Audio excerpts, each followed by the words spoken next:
How to trade ETF on Gigamax. First, log into your Gigamax account in the main page. Click on the ETF option at the top. Make sure have a deposit in your ETF wallet.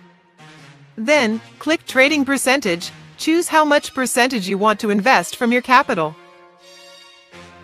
After that, you need to choose the exchanger by clicking on the Select Exchanger. Then, choose which exchanger you want to use. Next, you need to set up your auto sell by clicking on Setup Auto Sell.